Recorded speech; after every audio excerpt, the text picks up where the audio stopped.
ओम नमो नारायणे। ओम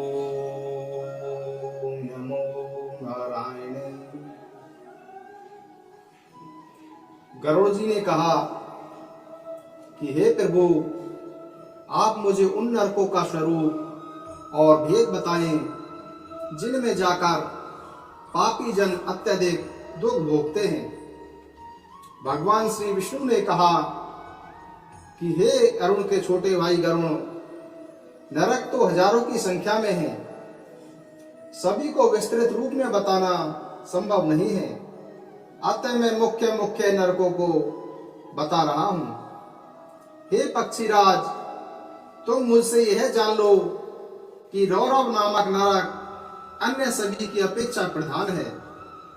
झूठी गवाही देने वाला और झूठ बोलने वाला व्यक्ति रौरव नरक में जाता है।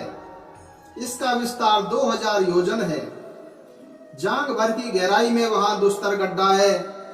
दहकते हुए अंगारों से भरा हुआ वह गड्ढा पृथ्वी के समान बराबर वहां की भूमि भी तपती हुई है।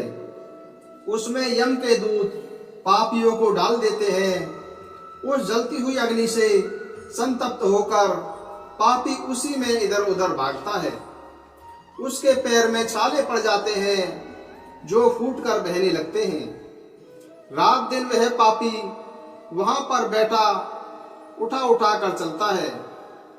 इस प्रकार वह जब 1000 योजन उस नरक का विस्तार पार कर लेता है, तब उसे पापी की शुद्धि के लिए उसी प्रकार के दूसरे नरक में भेजा जाता है। हे पक्षीराज, इस प्रकार मैंने तुम्हें रौरव नामक प्रथम नरक की बात बता दी। अब तुम महारौरव नामक नरक की बात सुनो। यह नरक 5000 योजन में फैला हुआ है। वहां की भूमि तांबे के समान वर्ण वाली है। उसके नीचे अग्नि जलती रहती है। वह भूमि विद्युत प्रवाह के समान कांतिमान है। देखने में वह पापी जनों को महाभयंकर प्रतीत होती है। यमदूत पापी व्यक्ति के हाथ पैर बांधकर उसे उसी में लुढ़का देते हैं और वह लुढ़कता हुआ उसमें चलता है। मार्ग में कौवा, बगुला, भेड़िया, उल्लूक, मच्छर और बिच्छू आदि जीव जंतु क्रोधातुर होकर उसे खाने के लिए तत्पर रहते हैं। वह उस जलती हुई भूमि एवं भयंकर जीव जंतुओं के आक्रमण से इतना संतप्त हो जाता है कि उसकी बुद्धि ही भ्रष्ट हो जाती है। वह घबराकर चिल्लाने लगता है तथा बार बार उस कष्ट से बेचैन हो उठता है। उसको वहां कहीं पर भी शांति नहीं प्राप्त होती है। इस प्रकार उस नरक लोक के कष्ट को भोगते हुए पापी के जब हजारों वर्ष बीत जाते हैं, तब कहीं जाकर मुक्ति प्राप्त होती है। इसके बाद जो नरक है उसका नाम अति शीत है। वह स्वभावतः अत्यंत शीतल है। महारौरव नरक के समान ही उसका भी विस्तार बहुत लंबा है। वह गहन अंधकार से व्याप्त रहता है। असह्य कष्ट देने वाले यमदूतों के द्वारा पापी जन लाकर यहाँ बांध दिए जाते हैं। अतः वे एक दूसरे का आलिंगन करके वहां की भयंकर ठंड से बचने का प्रयास करते हैं। उनके दांतों में कटकटाहट होने लगती है। हे पक्षीराज, उनका शरीर वहां की उस ठंड के कांपने लगता है। वहां भूख प्यास बहुत अधिक लगती है। इसके अतिरिक्त भी अनेक कष्टों का सामना उन्हें वहां करना पड़ता है। वहां हिमखंड का वहन करने वाली वायु चलती रहती है जो शरीर की हड्डियों को तोड़ देती है। वहां के प्राणी भूख से त्रस्त होकर मज्जा, रक्त और गल रही हड्डियों को खाते हैं। परस्पर भेंट होने पर वे सभी पापी एक दूसरे का आलिंगन कर भ्रमण करते रहते हैं। इस प्रकार उस तमसाव्रत नरक में मनुष्य बहुत से कष्ट झेलने पड़ते हैं। हे पक्षीराज, जो व्यक्ति अन्य असंख्य पाप करता है, वह इस नरक के अतिरिक्त निकृंतन नाम से प्रसिद्ध दूसरे नरक में जाता है। हे खगेंद्र, वहां अनवरत कुंभकार के चक्र के समान चक्र चलते रहते हैं, जिनके ऊपर पापी जनों को खड़ा करके यम के अनुचरों के द्वारा उंगली में स्थित काल सूत्र से उनके शरीर को पैर से लेकर सिरोभाग तक छेदा जाता है। फिर भी उनका प्राणांत नहीं होता। इसमें शरीर के सैकड़ों भाग टूट टूट कर छिन्न भिन्न हो जाते हैं और पने इकट्ठे हो जाते हैं। इस प्रकार यमदूत पापी कर्मियों को वहां हजारों वर्षों तक चक्कर लगवाते रहते हैं। जब सभी पापों का विनाश हो जाता है तब कहीं जाकर उन्हें उस नरक से मुक्ति प्राप्त होती है। अतः अप्रतिष्ठ नाम से एक अन्य नरक है। वहां जाने वाले प्राणी असह्य दुख का भोग भोगते हैं। वहां पाप कर्मियों के दुख के हेतुभूत चक्र और रहट लगे रहते हैं। जब तक हजारों वर्ष पूरे नहीं हो जाते तब तक वह रुकता नहीं।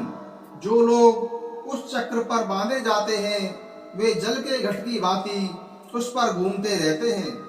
वह रक्त का वमन करते हुए उनकी आंतें मुख की ओर से बाहर आ जाती हैं और नेत्र आंतों में घुस जाते हैं। प्राणियों को वहां जो दुख प्राप्त होते हैं वे बड़े ही कष्टकारी हैं।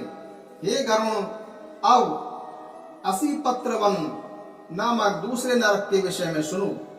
यह नरक 1000 योजन में फैला हुआ है।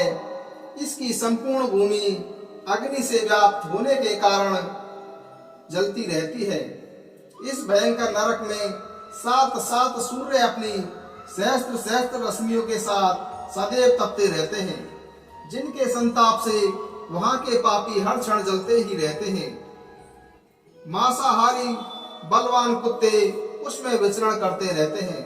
वे बड़े बड़े मुख वाले, बड़े बड़े दांतों वाले और व्याघ्र की तरह महाबलवान हैं।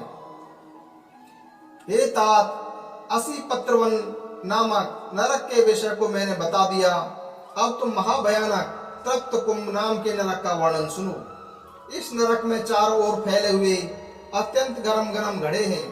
उनमें चारों ओर अग्नि प्रज्वलित रहती है। वे उबलते हुए तेल और लोहे के चूर्ण से भरे रहते हैं। पापियों को ले जाकर उन्हीं में आधे मुख डाल दिया जाता है। गलती हुई मज्जा पूर्वी जल से युक्त उसी में फूटते हुए अंगों वाले पापी काड़ा के समान बना दिए जाते हैं। तदंतर भयंकर यमदूत नुकीले हथियारों से उन पापियों की खोपड़ी, आंखों तथा हड्डियों को छेद छेद कर नष्ट कर देते हैं। गिद्ध बड़ी तेजी से वहां आकर उन पर झपटा मारते हैं। उन उबलते हुए पापियों को अपनी चोंच से खींचते हैं। हे पक्षीराज, यह तप्त कुंभ जैसा है। इस बात को विस्तार पूर्वक मैंने बता दिया। सबसे पहले नरक को रौरव और दूसरे उसके बाद वाले नरक को महारौरव नमक कहा जाता है। तीसरे नरक का नाम अतिशीत और चौथे का नाम निकृंतन है। पांचवें नरक अप्रतिष्ठ, छठा असीपत्रवन और 7वां तप्त कुंभ है। इस प्रकार ये 7 प्रधान नरक हैं। अन्य भी बहुत से नरक सुने जाते हैं जिनमें पापी अपने कर्मों के अनुसार जाते हैं, यथा रोध, शुकरताल, तप्त कुंभ, महाज्वाल, सबल, विमोहन, कृमि भक्ष, लाला भक्ष, अग्नि ज्वाल। ये सभी नरक यम के राज्य में स्थित हैं। पापी जन पृथक पृथक रूप से उनमें जाकर गिरते हैं। रौरव आदि सभी नरकों की अव्यवस्थिति इस पृथ्वी लोक से नीचे मानी जाती है। तो दोस्तों, ये हमने आज चर्चा की कि नरकों के प्रकार। जो लोग पाप करते हैं वो किस किस नरक में जाते हैं, इसका हम नेक्स्ट वीडियो में वर्णन करेंगे। ओम नमो नारायणे। ओम नमो नारायणे। ओम नमो नारायणे। दोस्तों, वीडियो उम्मीद है आपको पसंद आया होगा। चैनल को सब्सक्राइब, लाइक और शेयर करें।